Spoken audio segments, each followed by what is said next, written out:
So in today's video, we are going to be talking about natural hair breakage. So first things first, rubber bands. Rubber bands took a major part in breaking my hair off, all right? I am this close to saying rubber bands are the devil. Like that close, that close. Now, reason being that rubber bands is number one on my list is because a lot of people don't think that rubber bands can break off your hair. So I'm here to tell you my experience. Now, when my fro was much longer, I had to consistently wear my hair in a ponytail for work, okay? Worst times of my life. Now, of course, a rubber band goes on the very ends of your hair, and then you wrap the rubber band around as tight as you possibly can to make sure your hair is looking slick and slayed.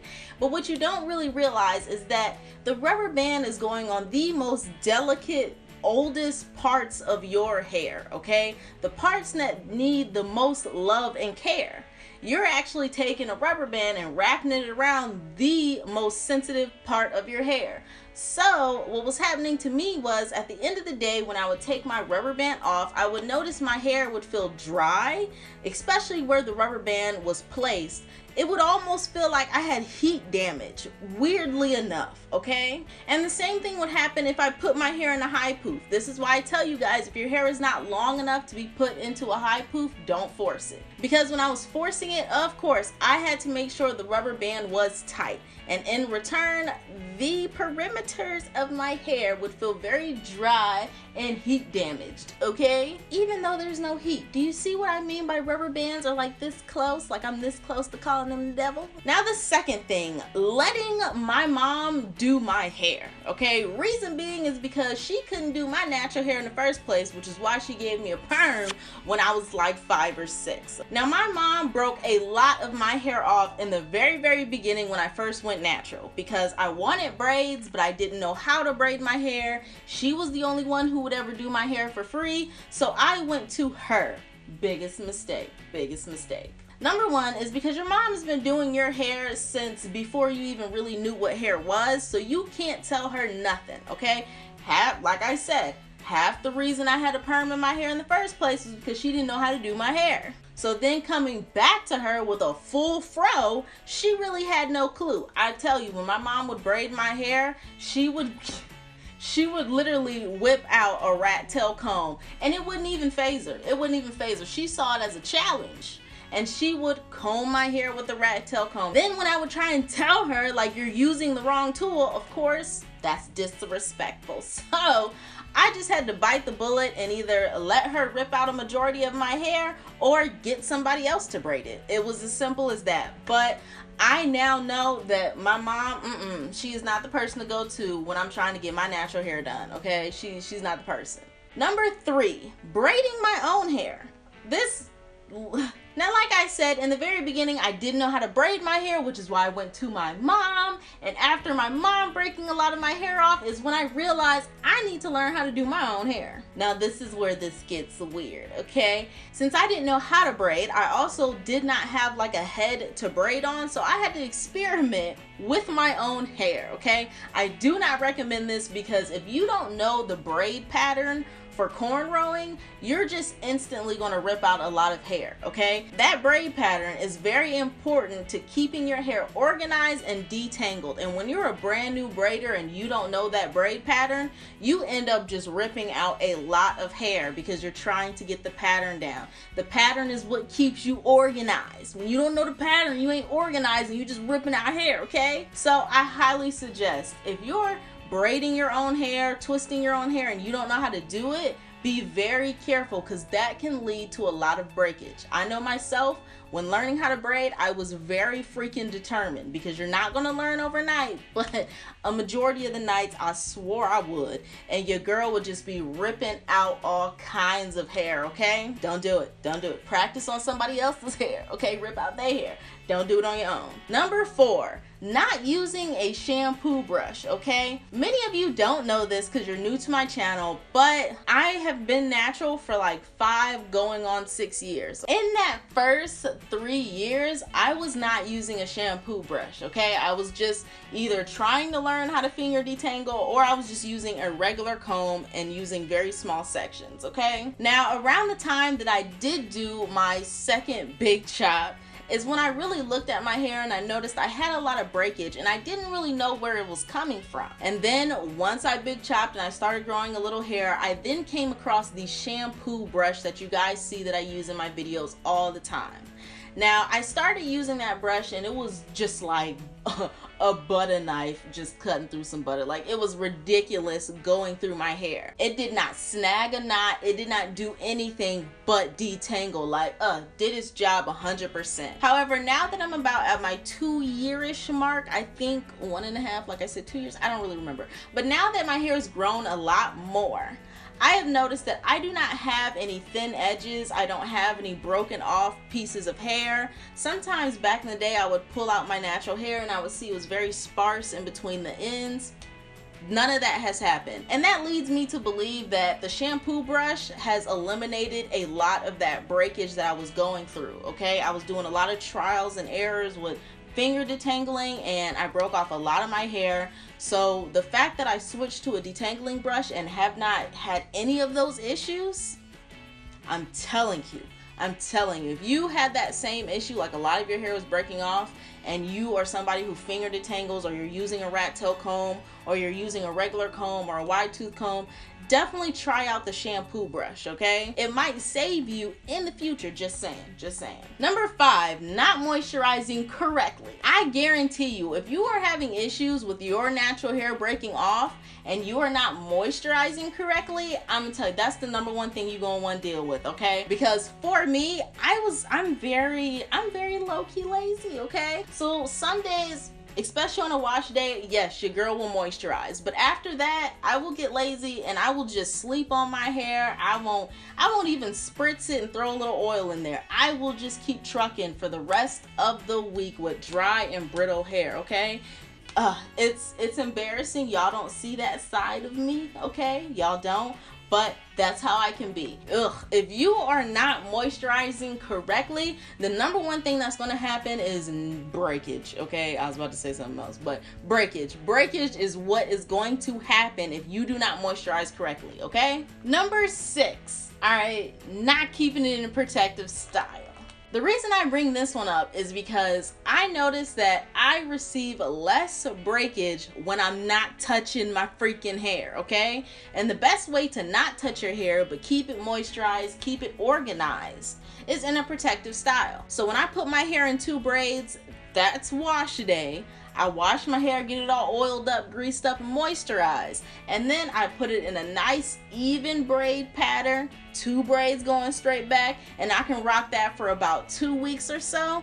And then when I'm done, or when my hair is all dry and whatnot, I can then, in an organized manner, debraid my hair out, fluff it out, and then do the same thing again. And that makes it where I'm not doing my hair every single day. That lessens my chance for breakage, keeping it in a protective style, okay? I know some people's fros do not agree with protective styles, but honestly, in my personal opinion, I feel like that is due to not knowing how to properly moisturize. If you know how to properly moisturize, then your hair should have no problem being in a protective style. Now, I must admit, certain protective styles are not good, okay? Which leads me to number 7. Keeping your hair in a protective style that you know your hair does not like, okay? For example, okay, the whole reason I big chopped in the beginning when I was in high school was because I found out that my hair no longer liked being in individuals, okay? Like micros. If you know that your hair does not do well in a certain style, don't keep doing it. No matter who says it's the thing to do, don't keep doing it, all right? For me, I cannot wear micros, which is why you don't see your girl in individuals or micros. If I do want to wear some individual style braids, I will wear big box braids, okay? Or I'll wear twists, but you're never going to see me in some micros. I don't know what it is. My hair does not like it. My hair, it doesn't start to break off or anything, but it just gets extremely dry. like extremely dry. So I know that's not for me. Hence the reason you ain't gonna see me wearing it. But for you guys, if your hair does not agree in being in 2 braids going back, maybe it doesn't agree in box braids, whatever it may be, don't continue to wear it, okay? I'm not gonna say protective style isn't for everyone, because I noticed that my hair really flourishes when I keep it in 2 braids, not to mention all the other protective styles I have tried, but just 2 braids are the best for me, okay? So for you, I know there's a protective style out there that is the best for you, okay? Number 8. Following natural hair fads, okay? And what I mean by that is usually every year or maybe every 2 years in the natural hair community becomes a challenge or a fad, or, you know, a get a bunch of growth quick scheme. It just it pops up every now and again in our community, okay? And I noticed when a lot of people jump on these fads and they try them out, like I think there was one where you only wash your hair with water. Like, come on now, you only wash your hair for water. I mean, but a lot of people tried those things out and they may work for certain people, but I guarantee you, you do not want to play Russian roulette with your hair, because once you break your hair off, you cannot get that hair back. I don't care what shampoo, I don't care what, you know, biotin or what vitamin you take. Once you ain't got something, you ain't getting it back until it grows back, okay? A lot of people think once you break your hair off, there's a certain pill you can take that will fix the ends of your hair somehow. I just want to let y'all know, your hair is not living. It's nothing but dead cells. So whatever you break off on the ends is never coming back, okay? Unless you cut it off and then your hair grows back to that point. You see what I mean? Because a lot of these fads can damage your hair. Now, they may work for some people. They may even work for the YouTuber who is showing you how to do it. But if it sounds crazy, I suggest just watch the video to see how to do it for a little entertainment, you know, for knowledge purposes. But do you really want to try it on your hair? I mean, your hair is going to grow regardless, okay? Whether it takes you 4 or 5 years, I guarantee you at the 5-year mark, you're going to have your hair down your back, okay? Not to your booty, but at least past your shoulders within 5 years. And that's just going to happen regardless, okay? So give your hair some time to grow and don't jump on these fads, okay? Because they can do more harm than good. Number 9, I touched on this, you know, about the whole protective style, but number 9 is keeping your hair organized, okay? I know it sounds crazy, but roll with me. Not keeping my hair organized really contributed to a lot of my breakage. Reason being is, like I said, whether I was braiding and not doing the correct braiding pattern, or whether I was detangling my hair and I was just lazy, so I grabbed a whole clump of it and decided to rip through it, okay? If you're not organized with your natural hair, it ain't gonna work. So with that being said, if you're not keeping your hair organized with how kinky and nappy it is, yes, you're just going to keep receiving tangles, and that's going to frustrate you. So then you're just going to start smashing through curls and causing a lot of breakage, okay? So keep your hair organized as possible. I mean, break it into as many sections as you can while you're styling or while you're detangling. I'm telling you, y'all, it's going to help. It's going to help. Now it's time for number 10, and this one is very dear to my heart, and it is the most important, okay? Number 10.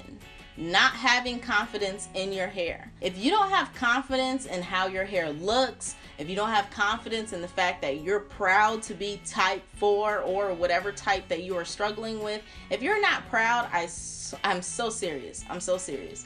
Your hair can smell fear, okay? And if your hair feels like you don't like her, she feels like you always throwing shade, you always talking about how ugly she looks, you never giving her the TLC that she needs, I guarantee you she is going to reflect your mood. If you think your hair is ugly, your hair is going to be ugly, okay? I cannot tell you how many women have came up to me, type 4C, okay? Literally, my hair is nothing but frizz and naps. Ain't like, look at that, it just popped out on its own. Like, my hair is super nappy. And there are so many women that will come up to me and go, oh my gosh, I love your hair. I really wish my hair looked like yours. That's why I don't want to cut it off, because I just know my hair will be a nappy mess. And I will literally be looking at her like, my hair is a nappy mess. Now, I love my hair, but for somebody to come up to me with me knowing that I have type 4C, there's really not much nappier you can get. Here's the difference though, because I love my hair, okay? I take care of my hair. I give my hair that TLC it needs because she's gorgeous, okay? So I keep my hair moisturized. I keep it detangled. I keep it from looking dry and brittle, okay? I put a lot of work and effort into my hair to make her look good, okay? If I did not keep her moisturized and all those things that I just mentioned, yes, she would look extremely nappy and extremely dry and brittle, okay? Trust me, I've seen her look that way when I'm not giving her the TLC. So when people come up to me and they go, oh, I want my hair to look like yours so much, but my hair is so nappy, I literally, that goes in one ear and out the other because it doesn't make any sense. My hair is type 4C, okay? If your hair is the nappiest of nappies, you're gonna be type 4C, which means you have the potential to look like this, okay? But if you're already programmed to think that nappy hair looks bad, okay, and you're already scared that your hair is gonna look like that, all right, you're not gonna give it the TLC, okay? You have to have confidence in your hair. If you have the confidence in your hair to sit down and learn how to keep your hair moisturized, your hair is gonna look good. I mean, honestly, I'm curious, like, how many of you ladies don't really have the confidence to rock your hair, okay? Because I know if you clicked on this video, you're probably experiencing some form of breakage, whether it is the first 9 things that I mentioned, or maybe you're receiving a bunch of breakage and you think it's due to those 9 things I mentioned, but then on the low, you kind of low-key don't even like your hair. Like, you low-key kind of hate your hair, okay? So comment down below, like, let's start a discussion. Have you noticed that when you don't give your hair the TLC and love that she needs, she can sense it? Like, let me know, because my hair can sense everything. Now, thank you guys so much for tuning into my video. I really hoped you liked it, okay? If you did like it, thumbs it up and share it with your friends, okay? Because I want to meet your friends. You know, I know y'all, but I want to meet your friends, okay? So share the video. And don't forget to click that subscribe button, and I will see you guys in my next one. Peace out.